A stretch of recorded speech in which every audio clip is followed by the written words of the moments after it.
Olá pessoal, eu sou o Thiago Pontes, seja bem-vindo ao meu canal Pontes Astrologia. Hoje é quarta-feira, dia 28 de janeiro de 2026, 14 horas e 15 minutos pelo horário de Brasília. Hoje eu trago aqui um tema especulativo também, assim como eu trouxe anteriormente, o vídeo sobre a possível data de nascimento de Jesus Cristo, né? Ele provavelmente era do signo de Áries, e eu expliquei qual que era a relação da simbologia de Áries e a coincidência ou não com a fase em que ele nasceu na época do nascimento dos cordeiros lá no hemisfério norte, precisamente Oriente Médio, que é o único período em que nascem os cordeiros, né? Então, falo lá uma explicação bem sucinta e faço o mapa natal lá dele, o mapa natal que provavelmente ele nasceu lá no dia 30 de março de 7 a.C.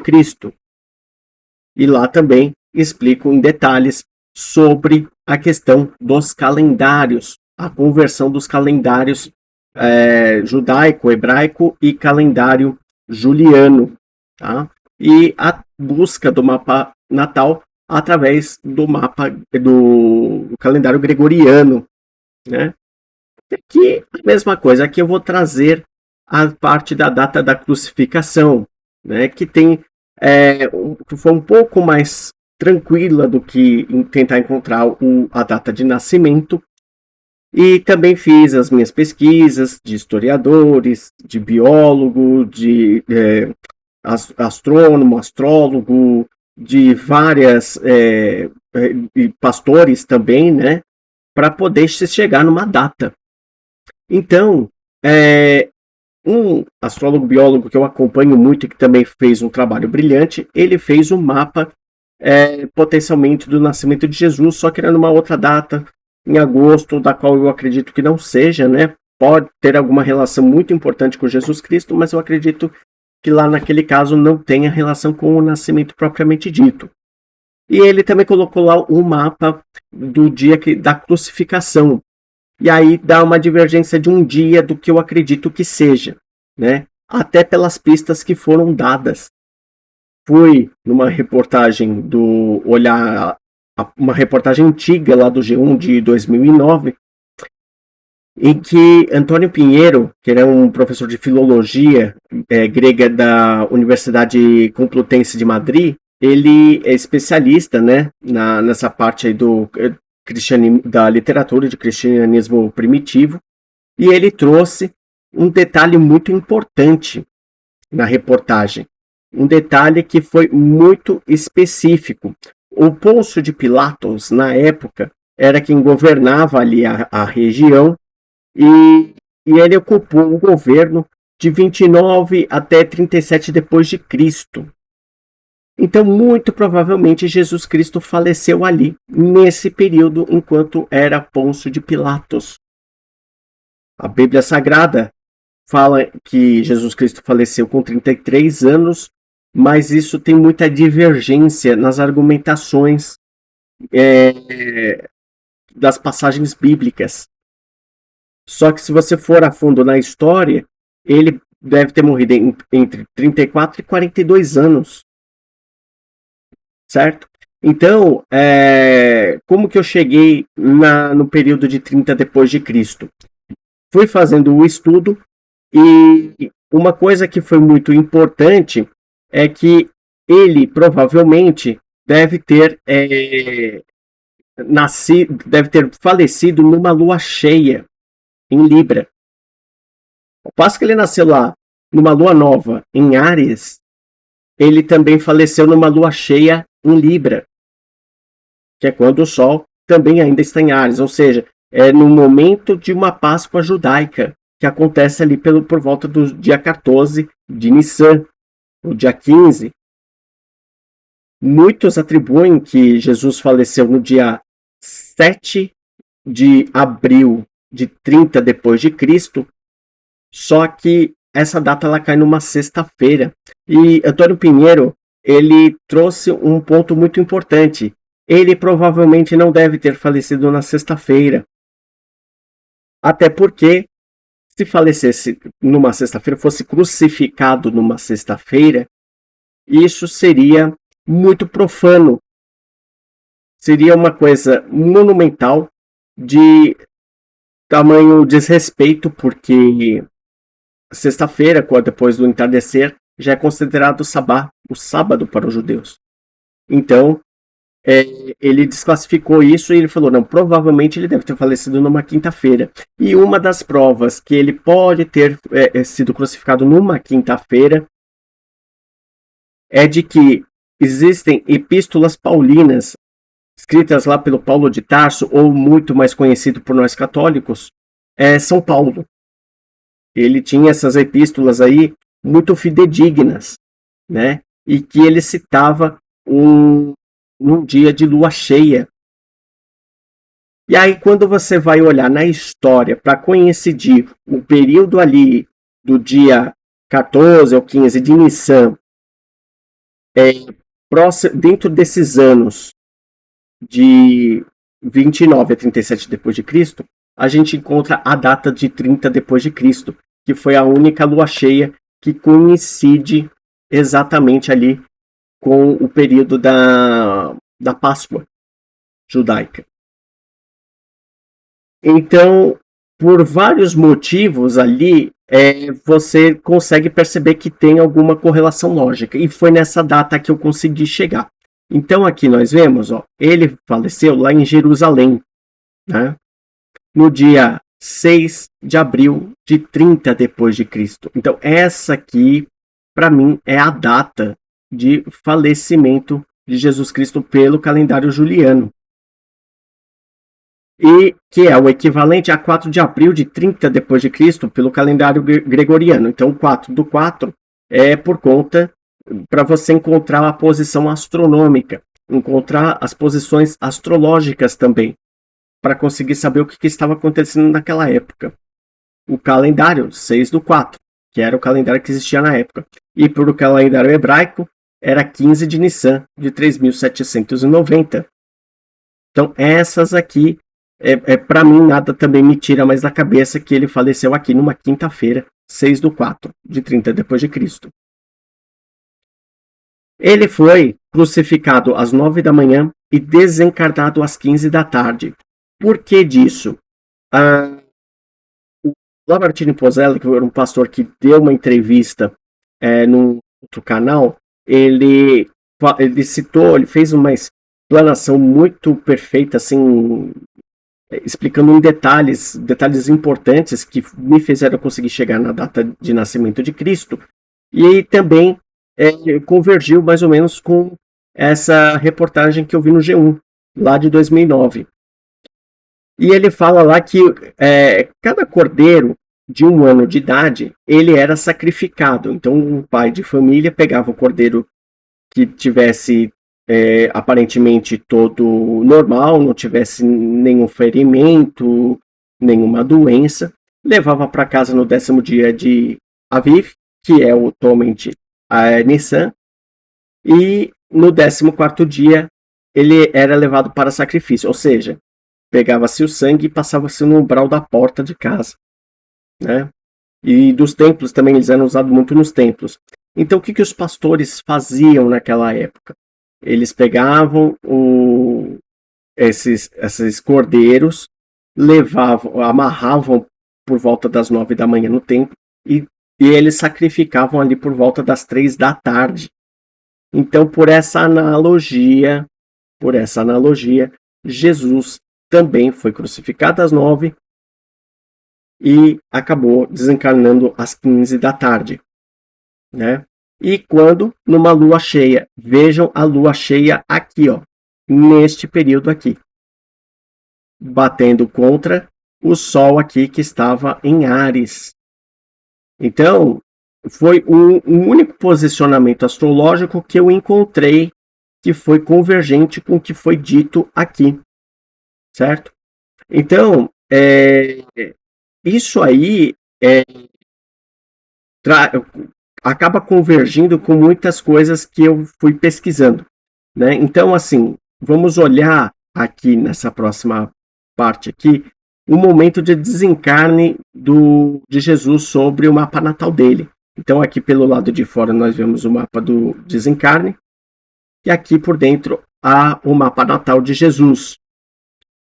Percebam que eu considerei o ascendente como escorpião. Então, o horário de nascimento a gente não tem nenhum histórico, a gente não tem nenhuma prova.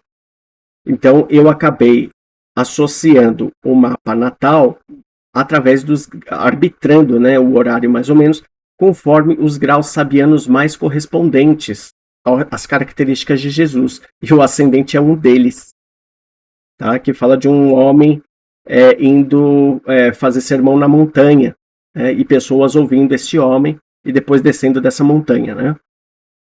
E o meio do céu, que fala de uma grande cruz branca dominando uma paisagem. E, curiosamente, bem no momento em que Jesus desencarna, o ascendente bate exatamente neste grau 2 de Virgem, que é o meio do céu dele.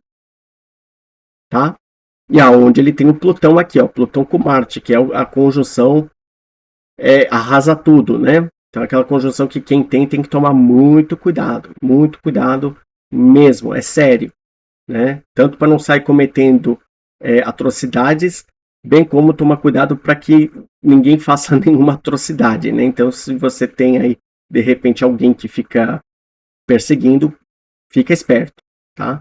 E olha só como que acontece. Os maléficos, tudo mal aspectados por quadratura. Então, Saturno em Gêmeos, próximo ao Nó do Norte, quadraturando justamente o Marte e Plutão, e quadraturando Urano, natal. Urano aqui de casa 4, fundo do céu. E o Plutão, ao mesmo tempo, passando pela casa 1, né? Quadraturando Marte e Plutão e quadraturando Urano. Então, os aspectos aqui estavam extremamente fortes. Você vê aqui polis quadraturas, múltiplas quadraturas. Tá? Então, isso aqui foi bem tenso para ele. E ainda para piorar, vejam que a Vênus também fazia conjunção com Urano. A Vênus é uma pequena benéfica, né? Como sabemos na astrologia. Só que dependendo do aspecto com que ela faz e qual planeta ela faz, isso pode também trazer muita encrenca. Então, quem é o regente da casa 7 de Jesus ali, Touro? É a Vênus. Touro, aqui Vênus, regente da 7, a casa dos inimigos declarados. Pôncio de Pilatos e toda aquela turma, né, que estava perseguindo Jesus Cristo. E Vênus também, a regente da casa 11 de Jesus, Libra, que fala dos grupos. Aqui, para mim, são os apóstolos. Os apóstolos é como se fosse uma associação ali, né, de pessoas. Jesus e os demais apóstolos é uma associação ali de pessoas. Então, para mim, a casa 11 tem como regente a Vênus. Isso aqui me remete muito à imagem do Judas traindo Jesus. Vênus em conjunção com Urano. Toda vez que você tem um mau aspecto de Vênus com Urano, tem que ficar esperto no mapa. Tem que ficar esperto porque você pode tomar um golpe financeiro, um golpe afetivo, um golpe de amizade, né? Um amigo que mete um golpe aí por uma trairagem. Fora outros golpes patrimoniais, de valores em geral. Então tem que sempre tomar cuidado. Quando é conjunção, pode ser coisa positiva como negativa, mas geralmente é negativa, né? O que poderia ser de positivo? Ganhar na loteria, por exemplo. Mas isso é pouco provável, né? Principalmente se você não tem aspectos favoráveis para isso no mapa natal. O que pode acontecer, no máximo, é você ganhar patrimônio, você ganhar uma herança. Só que herança pressupõe a morte de algum ente querido, infelizmente. Às vezes você não queria nem ganhar aquilo, claro, você quer ter o parente vivo, você quer ter o parente vivendo por muitos anos. Mas infelizmente as coisas acontecem. E aí muitas vezes, quando vem um aspecto assim, fica esperto, tá? O regente tradicional da suposta casa 12 em Escorpião, que é o Marte, ele quadraturando quem? O Sol e a Lua. Ou seja, ferimento, violência contra a figura de Jesus, contra a vitalidade de Jesus, né? E o regente da suposta casa 8, o 8 aqui dá em Gêmeos, que é o Mercúrio, aqui junto com o Nó do Norte, na entradinha da casa 6, fazendo oposição com o Netuno de casa 12. Né? Então aqui vejam que Mercúrio em oposição a Netuno é uma conspiração, alguém conspirando contra ele, tá? Um inimigo oculto, um inimigo desconhecido, que era no caso Judas, né? E aqui a traição, o fim de linha, infelizmente, para Jesus, né? Então vejam que o quadro astrológico estava muito, muito tenso, extremamente tenso, tá? Quando a gente passa para a Revolução Solar dos 36 anos de Jesus, que acontecia dias antes da sua crucificação, veja que ele estava num ciclo de Firdária e estava era ciclo de Firdária em Marte, né? E a de subfirdária da Lua. E olha o que estava acontecendo. Marte aqui quadraturando o Sol e a Lua. Início de Capricórnio, ele estava exaltadíssimo. E a Lua passando pela casa 8 de Jesus, que é a casa da morte, né? Aqui, domiciliada, quadraturando também a Lua e o Sol. E as estrelas fixas, que eu já citei também lá do mapa natal de Jesus, é uma parte muito interessante. Duas estrelas lá falavam de crucificação, que também poderia ser empalamento ou algo muito parecido, mas falam muito de crucificação, né? E aqui, no caso do dia da morte, vejam que a Lua estava se aproximando da estrela Cruz, que tem natureza misteriosa, religiosa, com interesses místicos e teosóficos. Está muito relacionado com a parte da religião, do cristianismo, né? Então, bem no dia que Jesus falece, a Lua estava passando por aqui e horas depois do falecimento ainda fez conjunção com essa estrela que fica no pé aqui da Cruz, porque essa constelação para nós aqui do hemisfério sul é o Cruzeiro do Sul. Só que naquela época devia ter uma outra formação, né? Porque como as estrelas elas vão se distanciando, elas vão se modificando com o passar de centenas e centenas de anos, quem era daquela época não via Cruzeiro do Sul e pessoas lá do futuro também não vão ver Cruzeiro do Sul, né? Então, realmente, vejam como que as coisas elas se convergem. Uma coisa interessante era o Saturno, né? Bem aqui no meio do céu no momento da crucificação. Vejam aqui o ascendente novamente, no grau que fala da grande cruz dominando a paisagem, e o Saturno aqui em cima, mal aspectado, né? Então, como se estivesse entregando a alma ao Pai, né? O Senhor do Tempo. Então, um dia eu vou fazer uma análise minuciosa só da parte aqui da data de falecimento aí de Jesus Cristo. Por hora, eu trouxe aqui a data que potencialmente Jesus faleceu.